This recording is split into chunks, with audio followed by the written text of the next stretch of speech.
Okay, welcome everybody. First of all, we want to welcome everybody. Uh, does everybody have a chumash? Good, good, good. Okay. Yeah. See, a teacher always have. You see, if you want to get, a bigger crowd, and you're having a problem, get a smaller room. Play standing room only. You know. Okay. And people complain, we don't not enough room here. It's cozy. It's cozy. Okay, what I wanted to do,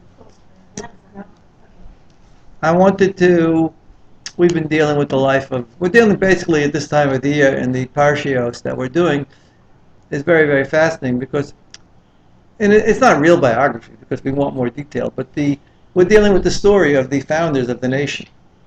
And as I pointed out, there's male founders and female founders. I think Judaism is unique in that respect. Um, because every other religion, as far as I know, will trace itself back to a single individual, and it's always a male. In Judaism, first of all, it's not one person. Abraham was the one who started everything, but he's not the only founder. It's a group. There was a group of people, which is very, very important. Um, and they included male and female, basically husband and wife. But we don't just regard them as the wives of the great people. They are the matriarchs, which means that they are the mothers of the nation. So the nation has to have fathers and mothers, so to speak. This week we're going into the story of Yitzchak and Rivka. That's what the parsha is about. Yitzchak, I would say, of the three, I should have asked you this question: who is the most complex figure of the patriarchs? Sorry, yeah, Yitzchak. Yitzchak is, in my opinion, the most complex because you have more information about Abraham. You have, pretty significant amount of information, both in the written law and in the oral law, the teachings of Abraham that he discovered the truth and he renounced idolatry and so on and so forth. There's a lot about him, even before you read the actual story. And the various episodes, a lot of episodes. And Yaakov too. Yaakov takes up a lot of parshios pertaining to Yaakov. I think that the least amount that you have is with regard to Yitzchak. Yitzchak is a very complex figure.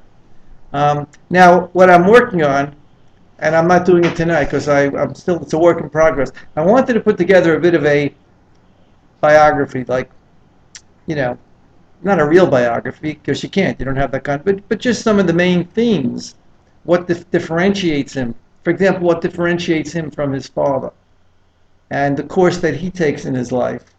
So I was really into it, and I hadn't really done that before, so it would be really new. But I just didn't have enough time to really do it. I don't have the complete mastery. I was struggling, but I figured it's not going to be ready for tonight. So maybe next week, hopefully, I'll have more time. It's hard for me to rush these things because you got to isolate the problems, then you got to think about them. And I have some ideas, but tonight we'll take up a different aspect. It's part of the story of Yitzchak, anyways. It's really the story of Yitzchak and Rivka. So it fits the bill of what we're trying to do. We're trying to understand not just the great men, the great patriarchs, but the matriarchs. The role that they play as well. So let's turn to the parsha, which is Toldos. Everybody should have a chumash. And that's to be found on page 124. It's interesting to note that the story of Yitzchak, well, we've met Yitzchak before in the story of Abraham. He fits into the story of Abraham. But it would seem that he was kind of a passive figure. We've met him before at the Akedah. And we read about that. But is the Akedah, that's a good question. Is the Akedah really the story of part of the story of Abraham? Or is it part of the story of Yitzchak? All right, so it appears, let's keep things simple. essentially, it appears to be that Abraham was prepared to sacrifice his young child. And Yitzchak is pretty passive, it would seem. All right, we'll put that aside for the time being. He doesn't come into his own. Yitzchak comes into his own after the death of Abraham. And that's the big question. That's what I'm going to be working on, hopefully, for next week. What's going to happen to the movement of Abraham after he's gone? Okay? But the beginning of this parsha doesn't really take up the activities of Yitzchak, it takes up the birth of the children. That's what's interesting about it. The first thing we read over here is about the fact that Rivka was barren, infertility. Okay. And this was true of virtually all of the imahot, that's the matriarchs, with the sole exception of, who was not? No, she was. Leah. Well, it says that God opened her womb. It's very interesting, implying that on a purely natural basis she would have been, but God took pity on her because of the favoritism. The two sisters were married to Yaakov, and Yaakov favored Rachel for obvious reasons. He didn't want to marry Leah. He was tricked into marrying her. So God took mercy on her and gave her children. Okay, so you could look at it that way. That she too would have been barren were it not for the intervention of God. So here you find, we know that was true by Sarah, because we know that the child itself was a miracle at the age at which she was able to conceive. Here you find the exact same thing, but the Torah pays a lot of attention to the pregnancy. That's unusual and it's interesting. So then let's go. You could follow me on page 125. I just wanted to mention, it's been on everybody's mind, the terrible tragedy that occurred in Yerushalayim, in Har Nof. And maybe we should just dedicate our learning to the memory of the people. The number of rabbis, actually one of them, Rabbi Twersky, was the grandson of Rabbi Soloveitchik. Yeah, Rav. The Rav, right. So it's a terrible loss. It's a terrible loss of life, but especially Torah scholars as well. And terrible. Just going to shul to daven, and the situation has reached that point that you can't even feel secure when you're in shul daven. So it's a terrible, terrible thing. I just sent out an email that whatever we join with Klal Yisrael in mourning, and we hope that Hashem will bring peace, because the only one that can bring peace to the situation is, I think everybody realizes that there's no person or group of people that have the capacity to solve this problem. Okay, so getting back to that, it says that Yitzchak was 40 years old when he married Rivka, the daughter of Suel from Pan and Aram, the sister of Lavan. It's very, very interesting. If you study closely on your own, the most important thing is to notice the nuances. Like, what do we need to know that she's the sister of Lavan at this place? Actually, we know it from before. All right, so it's introducing daughter of so-and-so. It's fine. But the sister of Lavan is very, very interesting in this context. I want you to bear that in mind as we go through. Then it says that Yitzchak prayed or entreated Hashem opposite his wife, which indicates that both of them prayed. Both of them prayed. What were they praying for? To be able to conceive children. That's pretty obvious. That's not reading anything in to the text. It says because she was barren. So I don't know what kind of medical treatments they had. Today there's a lot of things you could do medically for infertility. I don't know what existed at that time. If anything did exist, they would have tried it. But even today, you always have to do whatever you can do, and then you have to pray to Hashem. And God responded to them. Okay, God was entreated by them, and Rivka conceived. But it's very, very interesting. It's like sometimes can't help noticing the association. watch out what you pray for. Because her immediate reaction, she was not too happy. It says that the children were struggling. There was some kind of a battle going on in her womb. There was turbulence. You know what turbulence is. You've been on airplanes, right? You know what severe turbulence is. The kind that gets you a little bit, the kind that gets you reaching for your prayer book, that's when the pilot gets on and says, well, everybody please take out their prayer books. I don't think he's going to say that. No, but that's the term. It's like the children were struggling within her. So it was a terribly painful pregnancy. And that's what she said. And she said, if that's the case, well, that's a hard one to translate. Why am I thus? I mean, it's like some translate it like, what's the purpose of living? That's that statement. It's very obscure in Hebrew to translate it. So why am I pregnant? It sounds like she was in such pain that she was in some kind of a state of despair. Now you have to realize also that I think we can infer that it wasn't an ordinary kind of a pain. It was something very unusual. Because if it was ordinary, just today you go to the doctors, and even if it's very painful, they'll tell you, what it is. Oh, once you know what it is, then it might make it a little bit easier. But it says that she went to seek out the Lord. If she went to seek out the Lord, that meant that there was no midwives or no experts that could. It was something no one had seen before.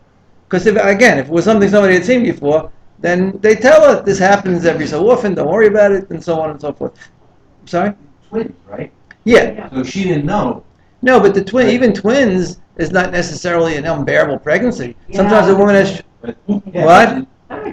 Was there anybody to tell her? It wasn't unbearable for you. You had enough room. I was a little people around that could have told her, maybe you had twins. Yeah, but that would not have satisfied her because people had twins in those days too, and people would have said, even with twins, it's not that. This is unusual. Okay. So I would say that she probably knew that she had twins. Well, what? Because God told her. No, God told her that God didn't tell her you're having twins. Well, let's go there right now. It says she went to search out the Lord. When she went to search out the Lord, it means she went to. Now Rashi says to the study hall of Shem and Aver. These were great people, people on the level of prophecy. What's interesting is who she didn't go to. Who didn't she go to? Isaac, Yitzchak. Yitzchak was a prophet. You see, God speaks to Yitzchak. Yitzchak was a great prophet. So she didn't go to him. That's something also to bear in mind. That for whatever reason, their relationship was different than the relationship between Abraham and Sarah. And she didn't have to. She was under no obligation to go to him. A wife is not under any obligation to consult with her husband on anything, and obviously if it's something which concerns both of them. But this was a personal thing.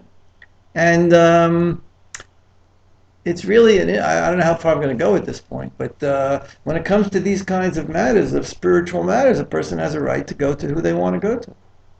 Even a husband can have one Rav and a wife can have another Rav. There's no obligation that it's got to be the family Rav. It's also interesting, therefore, people shouldn't utilize pressure in that area. Like you should go, why are you going there or to that rabbi? Why are you going? Assuming that the person is going because that's the one that they really feel that they're inspired by or they can learn the most from. That's a right that a person has. And I don't think it's right for people to pressure, to give up. I know it takes place in the community. There's all kinds of social pressures that come into play, and I think it's wrong. Implying that, you're not going to get our friendship. Well, you're not going to be part of the group.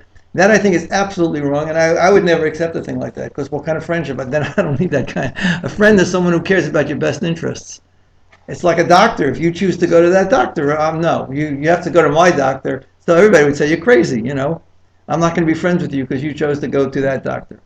So everybody would say, you're nuts. What kind of, and I don't need that kind of friendship. I don't need. Yet when it comes to spiritual matters, people feel, that's on in play all the time in the Jewish community. Okay. Now, she went to search out God, and God said to her, God didn't speak to her directly, even though she was on the level of prophecy. God doesn't always communicate with you. A prophet doesn't always have access. So it means through the prophet that she went to. There are two nations. Two nations are in your womb, not two children. Two children, two nations. In other words, this is very unique. The reason for all the turbulence is because this is apparently, is what he's saying is that it's not part of the natural order of things, because it's not part of the natural order to experience this thing. But these are offspring that are endowed with the tremendous types of energies, and it's being manifested in the womb, and that is because they're both destined to be great nations. So that was the answer that she got. And you have two nations or two regimes, two different, from your insides shall be separated. In other words, they'll separate, they'll split apart, and this one will go off and he'll be a great nation, and the other one will be a great nation as well. So therefore, understand it that they're not ordinary. They're not ordinary children, and they're endowed with special qualities, and it's manifesting. It's not going to happen in an ordinary pregnancy, but it's manifesting itself. Maybe God caused it, the rumbling, so that she would go and seek out the word of the Lord. Maybe that was the purpose for the whole thing altogether, for that very reason. But that's the message that you got. Now, I just wanted to. It doesn't seem, therefore, that the message was that you have twins, and a simple message like that. Because I think most women, will say that having twins. I don't know if it's that much more different than having this. Right? Is it? You don't know. You don't know. All right. Or triplets, even. I don't know that. Sometimes they don't even know. Sometimes it's even quintuplets, and nobody, even the doctors didn't know. Just one keeps coming out, and the other keeps coming. It's like a whole line over there. Anyways, so that's the message. And then it says that the might, the way he translates it, the might shall pass from one regime to the other. Meaning that at times this one will be, center stage, will be powerful, which we can understand. And at times the other one. So, and the older will serve the younger. The older will serve the younger. The older is Esau. I guess that means ultimately. Because there are times when it's the other way around. It's times when we've been subservient to Esau. The truth of the matter is that for most of our history, we've been subservient to Esau. Yes? A minor point. You said that Hashem didn't speak to Israel. Spoke to who? Did not speak to the prophet. Yeah. But why? I mean, it seems pretty direct in the Torah. But you have to know how since she went to the prophet, you have to put two and two together. The Torah describes it as though in other words, God spoke to him. God spoke to him through the prophet. God doesn't always speak directly to you, but it could be because of you. You're significant enough. So it's like the king in a book. Somebody has a request from the king and so on and so forth. So you might write it. The king told him you could do such and such. Then we find out the king never even spoke to him, but he sent him a letter or he sent an emissary. I don't disagree with that. I'm just saying that the text, and she went to inquire of Hashem, that implies she implored Hashem directly, and then it says that Hashem said to her. Right. That implies that he spoke to her. Where do you get this other interpretation? Where does that come from? That comes from plain logic. That comes from plain logic. No, because if we're saying that she didn't have that direct access, so she had to speak to the prophet. So the prophet, it says she went to seek out the Lord. Who'd she go to? She went to someone. In other words, in a prophetic, now if you also have to be familiar with other texts, how the texts describe this. Let's say God spoke to her directly. She didn't go to her, right? Then it would say, and God spoke to her. God appeared to her. And God appeared to her in a dream of the night. Or God appeared to her and said, do not be afraid, and so on and so forth. That's the way the message would have been if it would have been that way. But it's not that way. So you can compare how it is expressed over here to other cases. And that also will. So I guess, it's like the Torah is different than any author, but sometimes with an author, You have to understand his methods of expressing things by looking at other books. Well, that's how he expresses such a thing. Okay? Okay. So let's continue now. Now I want to share a Rashi with you. Okay? Rashi is communicating something, so it's midrashic, you know? So you're going to be like, where's Rashi getting that from, you know? And what's he saying? But just bear with me. Because we've seen that many of these midrashic statements, when you first hear them, sound crazy, and where are they coming from? But slowly, if the author wanted to get across a point, and he used that style. Okay, so Rashi, now the word for the turbulence, the children were like struggling, striving in the womb, is vayisrotitzu. Okay, now in Hebrew, the root of that word is rotz, to run. Okay, it's like the children were jumping and running in the... Now Rashi uses that to say that, let me just find the place. Yeah. So Rashi says that this verse begs for interpretation. It's begging you for interpretation because he says, what exactly is this running? You know, what are you talking about? Why would the Torah use such a term? So he says the rabbis interpreted it as an expression of running. That is like this. When she would pass by the doorways of Torah, right? You heard this as a kid. We all heard this as a kid. You heard it. You see, you're smiling. When she'd walk by the base medrash, the study halls, so who would jump? Yaakov would jump because he wanted to get out, and that was his thing. Okay. However, when she walked by the houses of idol worship, okay, or paganism, whatever word you want to use for that, then Esav would jump. Okay. So, what exactly is the meaning? I mean, I don't think that's a historical fact. Okay, just to put you at ease. I don't think Rashi over here means that's an actual fact. That she was really walking, and she walked past the base medrash, the house of study, and pshum. Okay, that would be very, very difficult because what are we talking about? How would if anybody were to say that, you say this person should be committed, right, to an insane asylum. I don't know if you asked your Rebbe when you were young and you heard that. We were like trained to be goody, and just accept it as fact, which I probably did at the time, and that's why I was turned off. It's the whole Judaism. It's only later that I began to inquire that there's a deeper meaning. That's what we studied on Sunday, when people take these things that are contrary to reason. There's no such thing. No child in the womb can be cognizant, right? It's an impossibility. It's a logical impossibility. Okay. So what then is it saying? What there's a teaching. It's trying to communicate something. What would you say? It shows there were two nations out there, right? There was the idol worshippers, and then there was right. There were those people that studied. They said it's going to be two nations, so one's got to be one, and one's got to be the other. No, but what does it mean that the fetus would jump? That the fetus would jump? What is it telling you? Excited by that particular. But how could a fetus be excited by anything? That's our question, right? Go tell a. I can do anything. Well. I mean. So you're saying? Here's what I would say. I don't mean to be trite. I'm just saying that nothing's an impossibility to. Well, yeah, but why would God cause it to happen? So why would God want that to happen? It doesn't happen. If one was already righteous in the womb and one was that's what. Hold on. In other words, God is not going to interfere with the person's free will. Okay. They're opposing, right? Well, the implication, they're opposing, but the implication not from they were opposing already in the fetus, in the womb. Yeah. So you mean to say that this one by nature was designed to be? We'll call him a Rasha. Esav is regarded as a wicked person who deviated from the path. Okay, and Yaakov is the righteous person.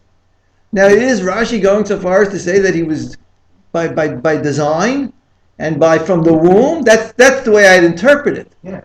I would interpret it that he didn't really jump, but Rashi means to tell you that from the womb, as a fetus, he was already wicked and he was already righteous. But that's what it would seem, that it's as though he jumped out. That's how you should take a midrash, not literally that he actually was jumping. Okay, but that would lead us to a tremendous, tremendous theological problem. Right. Would not. Leave. What would it? We'd have a tremendous theological problem. What would that be? Exactly. What do you say? Lack of free will No, but you're saying there were only two nations. God said there's two nations. in your womb. The two nations. One was righteous, one was wicked. Actually, That's it didn't what he's really. saying. It actually, it didn't say that two nations, one is righteous, one is wicked. Did it say There were that? only two nations. No, God said that they That's what I'm each. saying. There was only idol worshippers, and then there were disciples of Abraham. There were only two nations. Yeah, but When now it it's says two. They're not both good. Well, it doesn't say that necessarily. But we know. It just says that there were two, that they'll become leaders of nations. It doesn't say you don't have to be wicked. You could, they can be different. But I don't see that the prophecy was saying one will be wicked and one will be good. I don't. It says they'll be separate. They'll separate. Yeah, they'll be distinct. We have distinct separate nations. Doesn't necessarily follow that one is wicked. But anyways, even if that were the case, it would be a problem, because are you saying that God is going to see to it that I'm giving them a nature of wickedness and this one I'm giving a nature of righteousness? If you want to follow through with that, you're going to have a problem with that, because God doesn't do that. If we say that God does do that, then the Rambam is wrong. The Rambam says everything is founded on free will. Everyone has free will to choose, and God does not determine what you're going to be. You have talents, you have abilities, all right. Let's just hold on with it. Let me develop. Let's go with that. That would be the problem.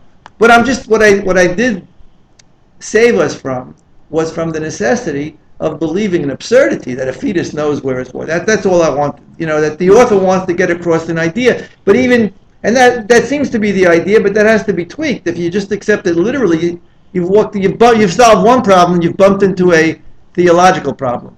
Okay? Let's continue, because the plot is beginning to thicken. All right? And it says, yeah, we should have a children's brewing too. That's what everybody's using nowadays in town. Any class that's held, children will be served. We serve nothing. We just serve Torah. That's it. We get full on Torah. That's it. There you go. All right. Then it says that her term was complete, and behold, there were twins in her womb. Then it says that the one emerged red. The way he translated it, entirely like very hairy, very ruddy, Another way of putting it is that he was like whole, complete. He wasn't like a baby, more like like a little infant, more like developed, more developed, so to speak. Sometimes you see that. Sometimes a child looks a little older, doesn't look like an infant. You'll find that occasionally. He was a baby, but he didn't look like a little tiny chicken or something like that. He looked like more of a mensch from a physical standpoint. And they called his name Esau. What's that? Like what? It's an interesting map. Hey, well, these kids look like little chickens, Scrawny little chickens. And then you have to go and you have to say how cute this baby is. You've never seen such a cute baby. Not so cute. Whatever it is, that's what you say. Okay.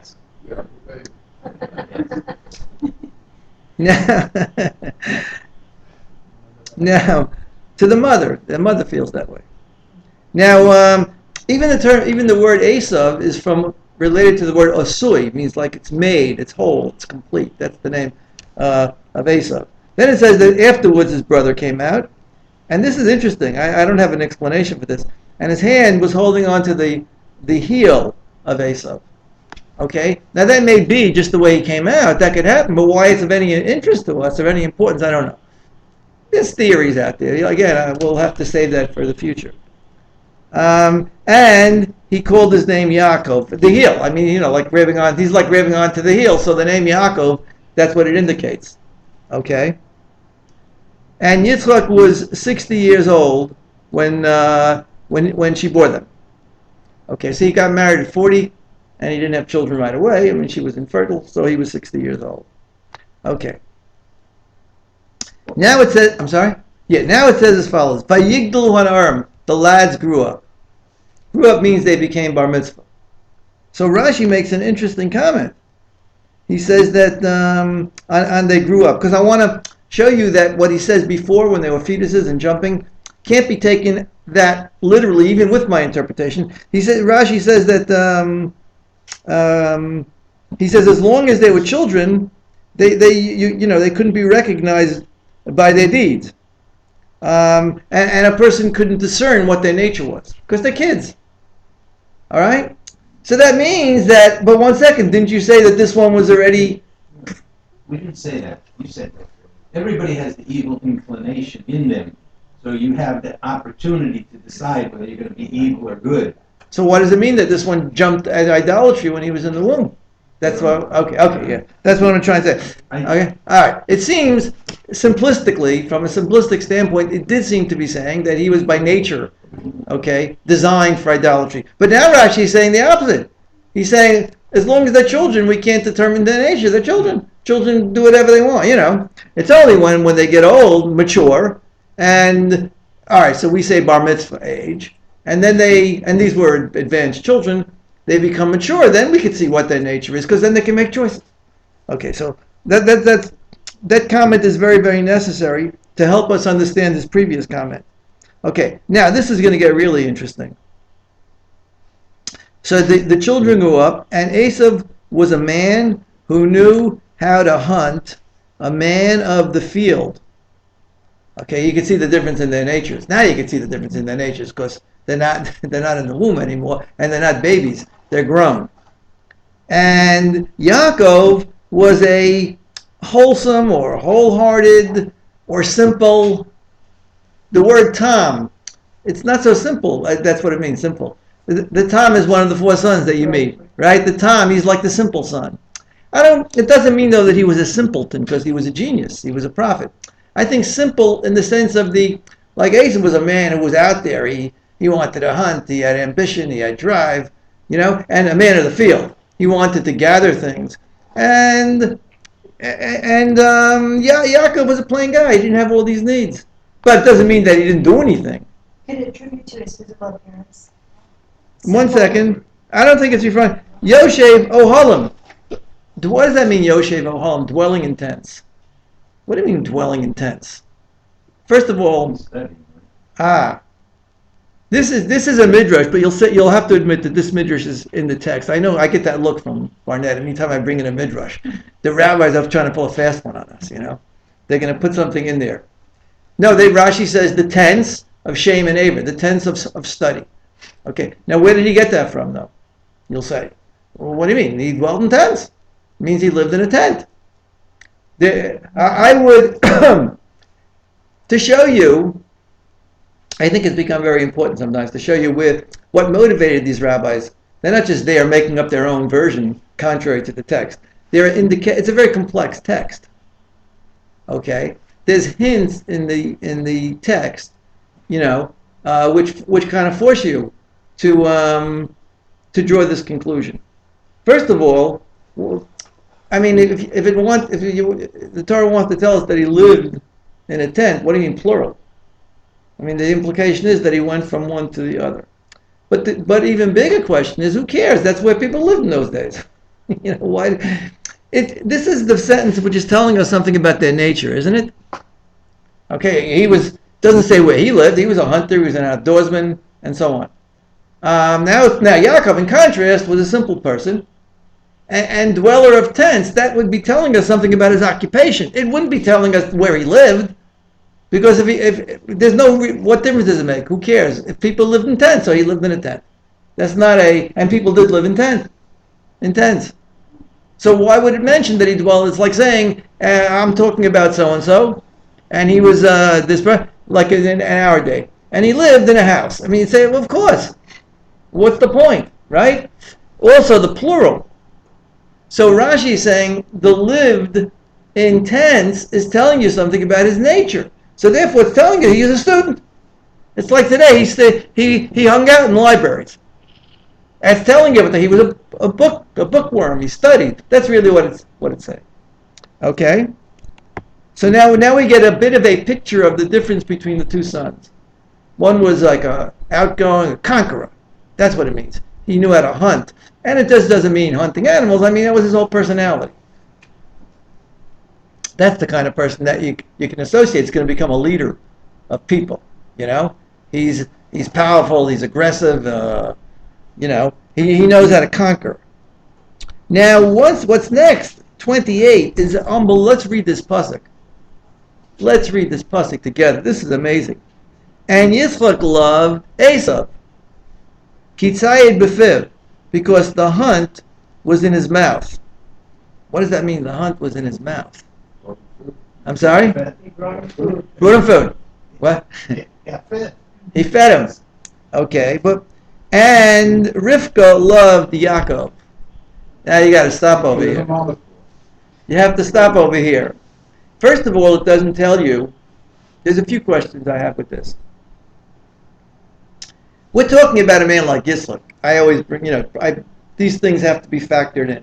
A man like Yitzchak is the son of Abraham, who withstood the test of the Akedah, and he continued his relationship. I mean, he's a man who had prophecy. He was dedicated to the service of God. So, to love his son merely because he brings him food, it just seems kind of, you need more than that. Just because he provided food for the house, and he had plenty of food. Yitzchak was a very wealthy man. Okay, but just because of that factor, is that enough? Because of even an ordinary father, it might be something, but it's not the most important thing in my life. It's not like I'm starving, Now, but we also want to know, what was Yitzchak's attitude to Yaakov? Is the implication that he liked him, but he didn't like him? He had a favorite. His favorite was Esav, which is very strange. You'd expect Yitzchak to love Yaakov. You'd expect. Also, when it comes to Rivka, it doesn't say what she felt to Esav. It just said she loved Yaakov. But why doesn't it provide the reason? When it's telling you who Yitzchak loved, right? It's giving you the reason. All right, we have a problem with the reason. We don't think that should be sufficient. But it doesn't tell you what he thought about Yaakov. That's the first question. Now, when it comes to Rivka, she loved Yaakov, but it doesn't tell you why. What made her love Yaakov? And it also doesn't tell you what did she think about Esav. How did you feel about Esav? Right? I mean, that's it should have said that he loved him but didn't love him, or he loved him and him. She loved him but didn't love Esav, or it should have said she loved.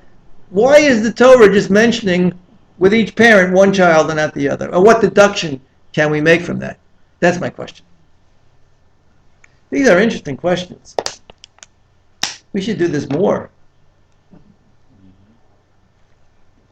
No, it's fun. I try to make it fun. It's like a puzzle. It's a mystery. Like, what's going on here? Okay?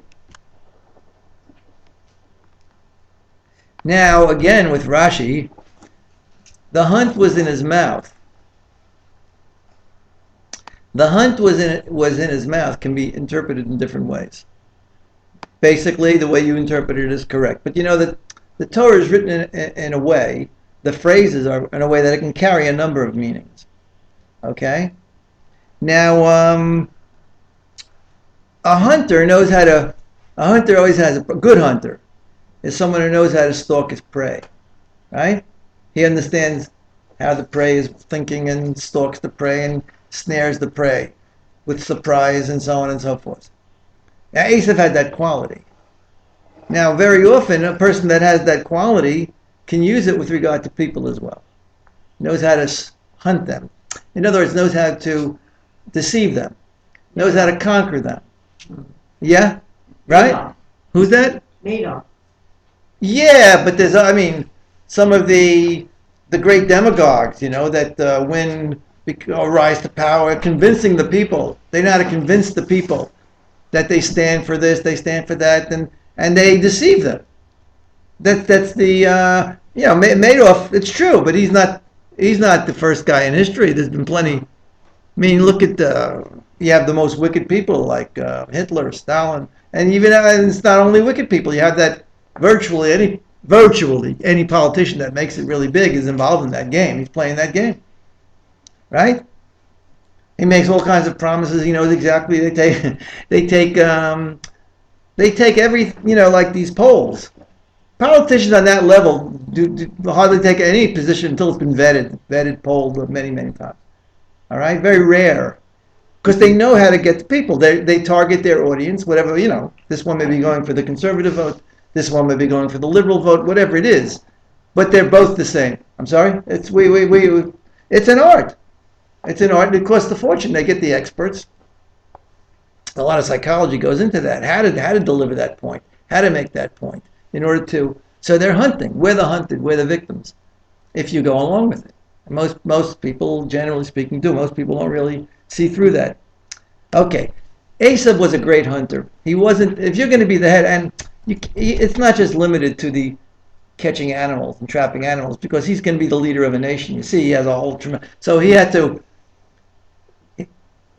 to have been really someone who knew how to win people over. Okay. Now he got his experience. He got his experience as a child. Who was his first prey as a human being? It was Yitzchak. He knew how to hunt Yitzchak. The hunt was in his mouth, the mouth of Esau. So that the hunt was in his mouth. That's why the Torah writes it that way. The mouth could be the mouth of Yitzchak. He fed him. And that means to say, to expand, you got to expand. That means to say that he performed the mitzvah of kibbud av.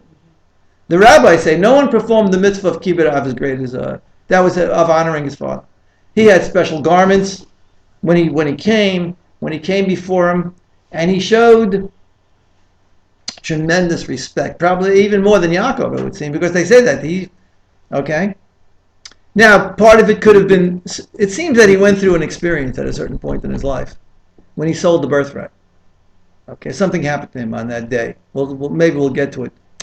And it could be that it was, I'm not saying necessarily that it wasn't sincere. It could be, many motives. Or maybe he just wanted the approval. He wanted the approval. But Rashi adds that, see, and this will help us. Because now you see that Yitzchak loved him not just because he was a hunter, right? But he was a hunter who was righteous. That is to say that there's different types of people out there. There's people that just spend all their time studying Torah and this and that. But what about a bit? Okay, so he's a righteous person. He's not involved. Yeah, okay, that's a good thing. No, that's a great thing. But what about a businessman that's out there, doing big deals and this and that, and everything is righteous about him? That may be more of a challenge. If you're blessed, you don't have to work. Let's say you have the opportunity to sit and study, or you're in a kollel, and I have the greatest respect, And that person is honest and but he doesn't have that many complicated dealings. Your life is a lot simpler, right? So that person doesn't, steal, cheat, this, that. Very good. But you have a guy that's out there in the business world and making all kinds of deals, this and that, and he's climbing his way up and merges, and he's scrupulously honest, and he gives tzedakah. That's an amazing kind of thing. When you have the ability to become wealthy and powerful, and all those temptations, and women are throwing, and he resists. That's a righteous person. So maybe that's part of the thing, that Yitzchak saw something unique and special in Esau. Because Rashi says he did the mitzvos, and he did it scrupulously, and he would ask him all kinds of questions about tithing, for example, or tzedakah. They had those concepts then, and he would ask his father all kinds of questions. So he created. See, at what he was doing was he was creating a special image that his father should see him in a certain light, and he was hunting him. I know that as a teacher, a Rabbi for many, many years, there are some students, you may have had this experience as teacher, and we all try to win over the teacher to like you, teacher's pet.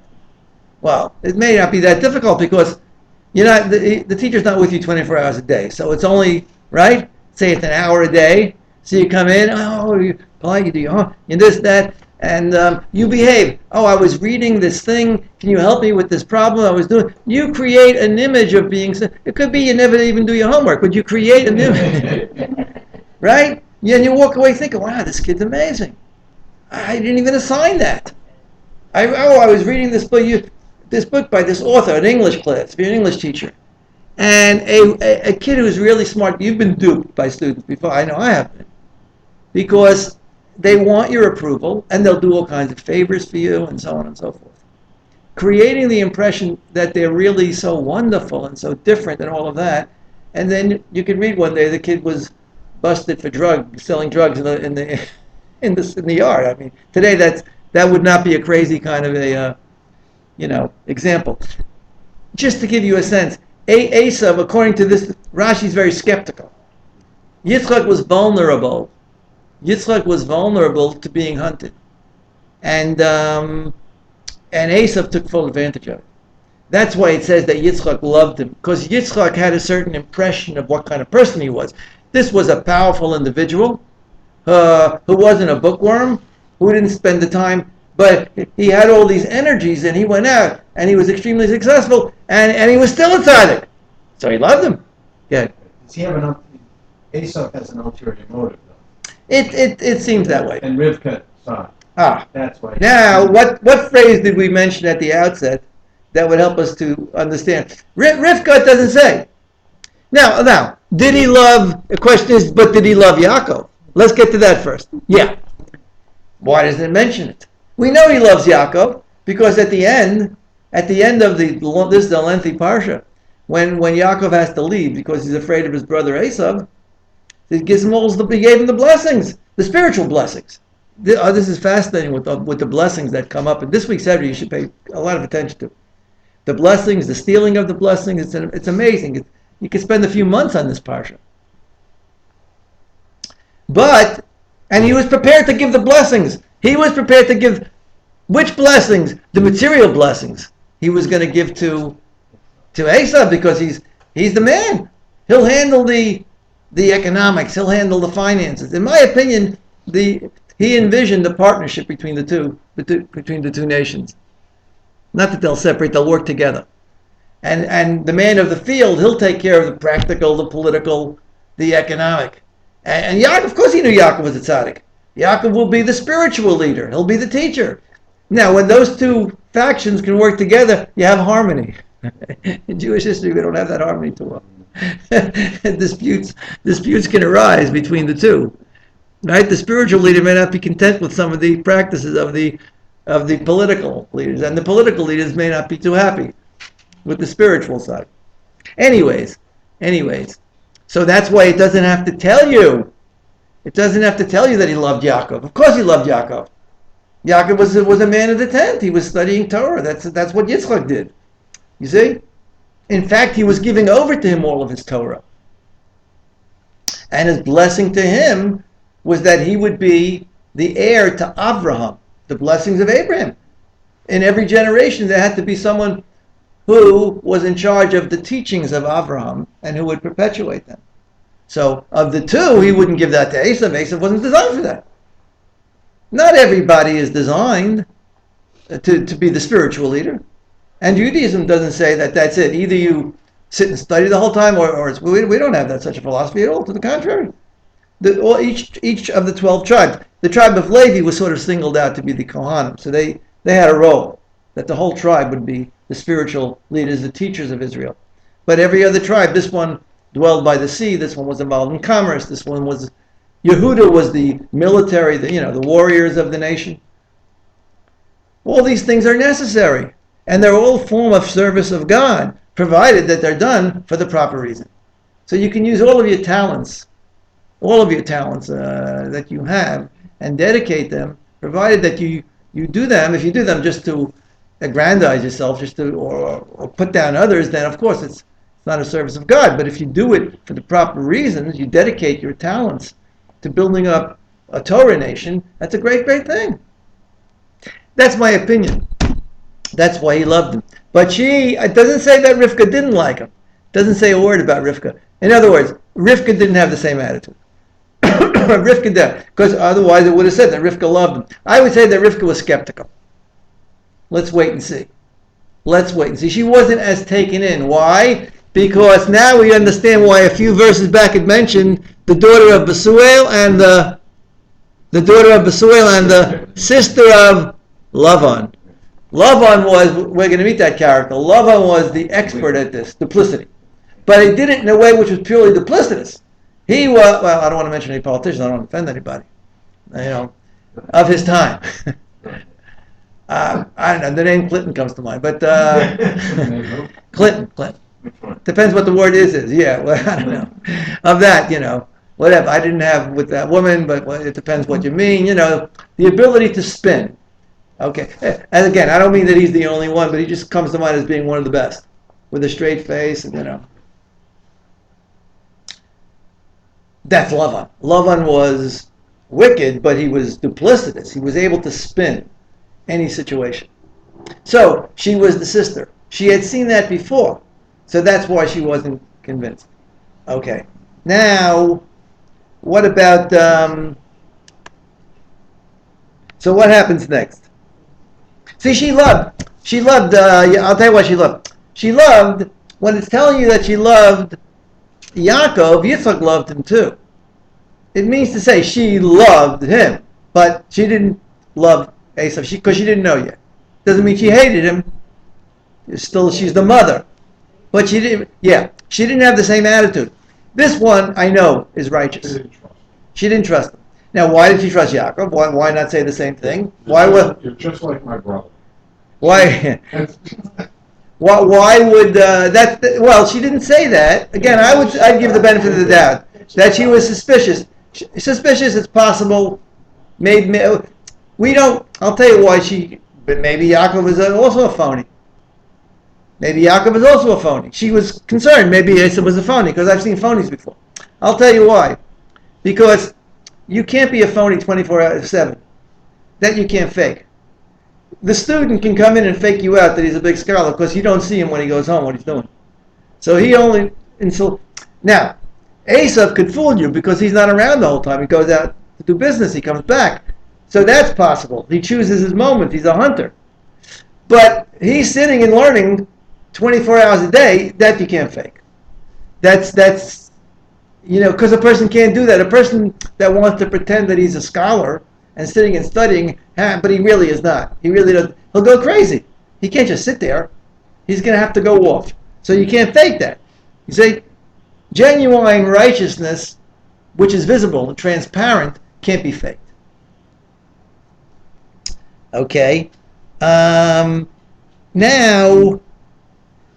the next point. Then it says that we'll just take one more point.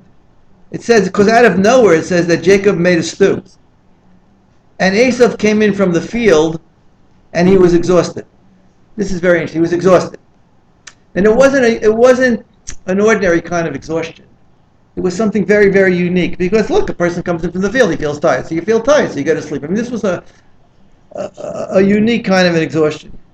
So he said to Yaakov, poor. He didn't even say feed me. He said poor, like he's so wiped out that he couldn't even eat in a normal way, because that's the expression. Pour some of that very red stuff. He couldn't even name what the food was. Something has happened where he's not just tired, but he's like disoriented. He's completely disoriented. Because I'm very tired. The word oyef, exhausted, doesn't, is not enough. It's more than just that, it would appear. Okay, therefore the name Edom, the Edomite, the red stuff, because he couldn't even say it was lentils. The rabbis say it was lentils. And the rabbis say that lentils are the food of mourners. The meal of condolence is lentils. Okay, and the rabbis say that that it was a stew that Yaakov made because of the meal of condolence, because on that day they say that Abraham had died and they were involved in the mourning. So there might be some connection with that. And Yaakov said, "Well, sell me as of this day your birthright." This is the story. This is where he sells the birthright. Okay. Now, the birthright consisted of special rights of inheritance, but also it had some spiritual rights attached to it, to be in charge of the sacrifices. Because originally the firstborn was supposed to be in charge of the sacrifice, so it had a spiritual dimension. And yeah, I know people are going to condemn Yaakov, but Yaakov was acting because he also saw through Esav, that Esav wasn't cut out for that kind of thing. He was cut out for the physical. He wasn't cut out for the spiritual. So he wanted him to sell his. He wanted the birthright himself. And Esav says a strange thing. Behold, I'm going to die. And so why do I need this birthright? And Yaakov said, swear to me as of this day, and he swore to him. And he sold the birthright to Yaakov. Then it says that Yaakov gave to Esav bread and the stew, and he ate, and he drank, and he got up and he went, and Esav spurned or despised the whole birthright. So apparently he had gone through some kind of a transformation at this point in time. Yeah? Well, there's two ideas over here. One idea is that it had to do with the death of Abraham. Because Abraham did live 15, in other words, it doesn't tell you by reading the story. No, if you do the math on the numbers, Abraham lived till 175. Okay, to do the numbers. How old was Abraham when Yitzchak was born? I don't know, but he was 100. That the Torah records. Abraham was 100, and Sarah was 90. Right, we've read that. Okay, let me do the. You're a math guy. I'll struggle to get the math for. All right, so he was 100. How old was Yitzchak? 60. It tells you that, right? So it was 15. So they were 15 right now. Right. But 15, yeah, 15. But Yitzchak is not dying here, right? No. He's just giving them the birthright when they're above, No, Esav is. 13. Esav is. Esav is selling the birthright to Yaakov. Yeah, but when is he going to get it? When is Yitzchak going to give Yaakov that comes long time later? Later, yeah, it's a different. 100 years later.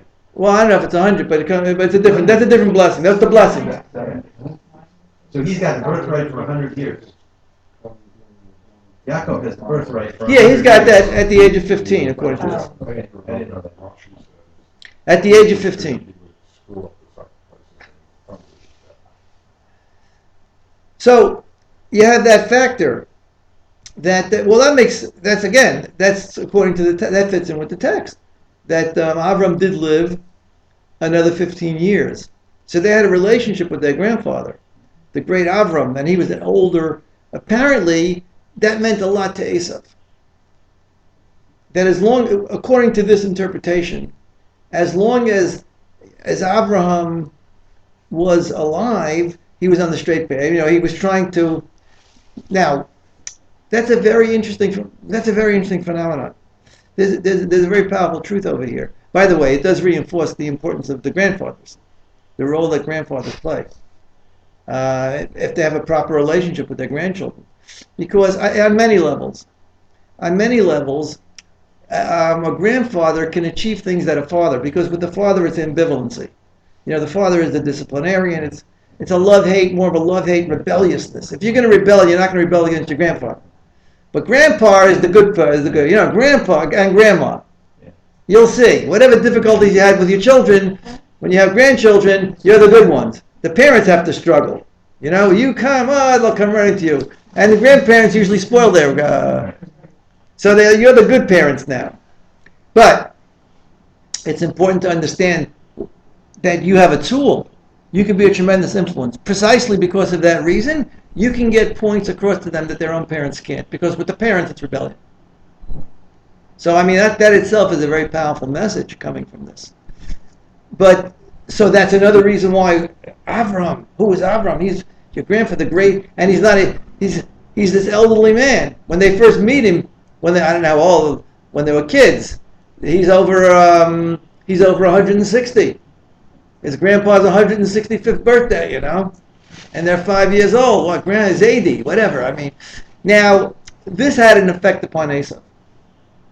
And because he says over here, behold, I'm going to die. That's a strange thing to say, especially if we take it that he's only 15.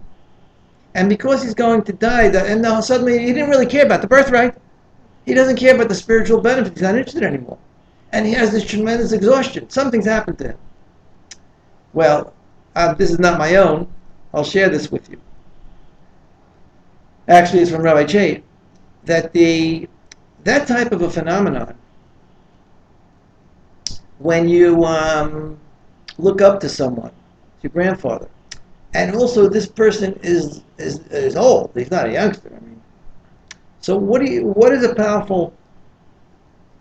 There's this fantasy of immortality. We all have this desire, this fantasy of immortality. Okay, and it's struggling. You have to intellectually you recognize that you're not going to live forever, but you have a fantasy. Then if you meet somebody who's really elderly and you sort of attach it to him, he's gonna beat death.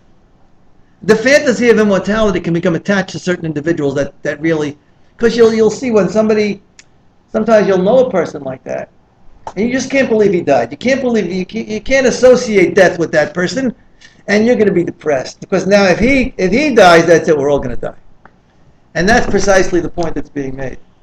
That the death he really had a tremendous attachment to his grandfather and his way of life, because a lot of people will. And as long as you have that fantasy, you'll want to be like him. He studies Torah, I'm going to study Torah because I want to be just like him. Because if I'm just like him, then I'll have the same thing too. I'll have the immortality. But once that's the dangerous part, because he's going to die. Once he dies, everything's gone. It's all shattered. You've been duped. You see? And that's the exhaustion. There's no point. For that moment in time, he realizes that he has no real interest. He has no independent interest in Torah, in study, in being like Abraham. Only because he thought as a result of that, I would live like he, but I'm not. That's what he means, behold, I'm going to die. Not right now I'm going to die, but if I'm going to die, let me get up and, he kicks it, gets up and eats, let me enjoy. He becomes someone who's only interested in the here and the now, in the physical. And he's on the way to a different path. So these are very, very, very, very significant lessons. Yeah, go ahead. Only that's Rabbi Chait's Interpretation of that's Rashi's interpretation. It says here. Yeah. On the number 32. Yeah, go ahead. It says Esau thought, according to Rashi. Yeah. Esau thought he would most likely die as a result of performing the sacrificial service in properties and such breaches of punishment like that. That's Rashi. Okay. And then Rambam said, as a hunter, he was subject to constant danger and he could not look forward to a long life. Those are two relatively simplistic reasons why he would say, I think I'm going to die. One is he was still devout, but he figured he'd screw it up. Right. And that was punishable by death. The other one was, well, he's a hunter, he's out there with lions and whatever, and one of them might get him. That could be. And then you have this theory that he... This one is... There's a number of interpretations, okay? And again, like in this area, you have to follow your mind. It's not a matter of faith to believe in this one or that one. But I think that I like this one. First of all, the idea is mentioned by the commentaries, and that's factual. It's factual that Avram died at this time. Okay, that they were 15 and he died. Now the idea that the lentils and the stew, that's not a far-fetched. That was the meal of condolence, and the behavior, like you see, he's really something's happened to this guy. He's never. If it was the fear of dying because of animals, so why suddenly now does he realize that and not before? So I'm offering this as a possibility that it's connected to the death of Avram. Now, how would it be connected to the death of Avram? There's that explanation. Taking it one step further, the psychology of that, Rabbi Cheit provided that. And that is to say that he was a righteous individual as long as he had the relationship with his grandfather. Okay? Now, why would that change if he dies? He should continue. But if he was righteous because he associated immortality, and then that's gone, then everything fits in perfectly. So that's why I'm sharing that interpretation. Well, they ought to change the thing. It should say Rashi, Rambam, and Mann. Again, and Cheit. And Rabbi Cheit. Okay. Anyways, it shows you now there is a very profound level over here. If we get past beyond the text into the ideas, there are very profound ideas. And at the end of the day, it doesn't really make that much difference if you follow the line of Rashi or this, because this idea is the truth. Whether or not you agree that that's the appropriate interpretation doesn't matter. It's a truth. You see, it's a truth that you can take with you, and you see it's confirmed by life, by experience, that people do get caught up in. Many people do become frum at a certain point in time for that very reason, because they're afraid of death. And they assume that and they see these rabbis, these ancient rabbis, I want to be like that. But then if something should happen, I'm sure that's why a lot of people, this tragedy that happened yesterday, a lot of people are shattered. Another factor is these are holy rabbis, these are great rabbis. How could it happen to them? That's another thing. And while they're davening. And while they're davening in shul, and so on and so forth. And this is the grandson of Rabbi Soloveitchik. Not to belittle his father, Rabbi Twersky, that's Rabbi Soloveitchik's son-in-law. His father, who died of cancer, years ago, married the daughter of Rabbi Soloveitchik. And, this is the son. I think he was 60. So he's a young man. 60 is a young, and a great Talmudic, comes from a whole line. Because the Twerskys in their own right are great rabbis, and the Soloveitchik is great rabbis, so it's shattered. It's a real blow to the nation. I don't want to belittle the other rabbis that were involved as well. I happen to know this particular individual. It's a great blow on so many levels, because anyone that dies is a terrible thing. I don't mean to belittle that, but here you have the cream of the crop. You have great people, great rabbis, all the Torah that they taught, and that's what they did. They weren't businessmen and so on and so forth. They opened the yeshiva and they taught Torah, and I guarantee you they weren't making a lot of money out of doing it. So that, whoa, 1 second, that could bother people. That could bother people. I understand that. Yeah. That David Schnitzer's daughter, Yeah. Sarah, goes to a school. Yeah. Right there. In Harnof. Right there. Well, that's a shock. We visited They put her in that. lock. They locked. They locked. They put them on Yeah. It has a lot of. How can this one has really gotten to me. This one, I'm thinking about the whole day, right, on Facebook and stuff, putting like crazy commentaries. But this was.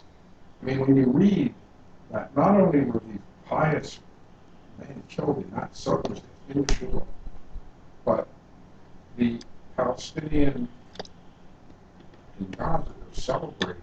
Oh yeah. Yeah. They did that after And 9/11. they say, well, they might go, so Jews might go up on the mount, so they can riot and kill people over that. Right.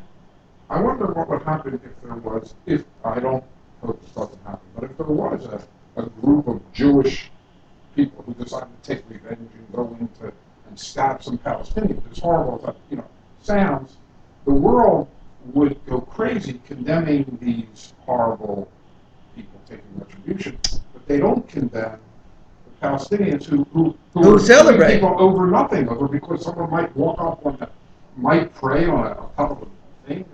And they celebrated on 9/11 as well. Yeah. But the world doesn't want to see this. And the case you mentioned, if some Jews out of revenge, they'd be condemned by the whole Jewish world. I know, Not just the whole. Right, of course. We would be condemning it. Well, that's what happened after those three. Yeah, right. A couple of crazies. They took an Arab youth. The whole Jewish world was in Netanyahu, and we condemn this kind of thing. But why doesn't the world see what's going on? And all right, we're going to get into politics, but that's why I said before, the only one that can really bring peace to this kind of a hatred the world doesn't get. Right. But we're seeing more anti-Semitism in the world at large and in the Middle East, and the turbulence, what ISIS is doing, and so on and so forth. It's the instability and the anti-Semitism is the greatest, I'd say, since World War II. I tell you, Rabbi, that Debbie lives there for 9 years. Over the time that I've talked to her, we talked to her every single day, literally, Right. except on Shabbos. And I'm glad to hear that. But she wouldn't talk to you on Shabbos. Right. She won't talk Shabbos. I've talked to her. I'd call her in 2 seconds. She won't talk waits about it. till. Till it's over, And then right. we talked to her, and every time I talked to her, for years, I said, well, what's going on there? You read this stuff in the paper. She said, she's living her life and going to parties and going out and driving to Tel Aviv. But for the first time, It's different. Yesterday, a couple of days ago, she said to me, her and her friends and people are nervous about going out on the street. That's the first time she said that. So No, really it's true. It's true. There's a difference because we're here. We're just hearing the bad news. So you don't see like kids going to school, normal stuff going on. So we sort of focus. When what I mean. When you're there, you're living your life. But it is because think about that. I'm thinking about that. When I went to a shul there, now you're in a shul. If some, like you're going to be looking around. It's a different feeling. Like it uproots, and that's part of the idea to uproot. Look, the biggest problem is not the Arabs on the outside. It's a great It's the ones from within. Great op-ed today in Israel Times, whatever it is, by Herb, which is a terrific op-ed. I got you. I get the Israel Times. Talks about that whole thing, and about great op-ed, what he says. He said they're not going to scare us away from All right. it. But the way he said it is very... But all right, we'll see. I can't make any further comments on this right now. Okay, take care, Jim. Thank you, guys. Okay. All right, so let's continue. You know where it is now? We got a nice room. We got a room of our own. A room. The place of our I own. hope it was comfortable. It wasn't too hot. Wasn't too cold. Perfect. 76 would be the right number. That's the spirit. And I apologize, but there's no Charlie.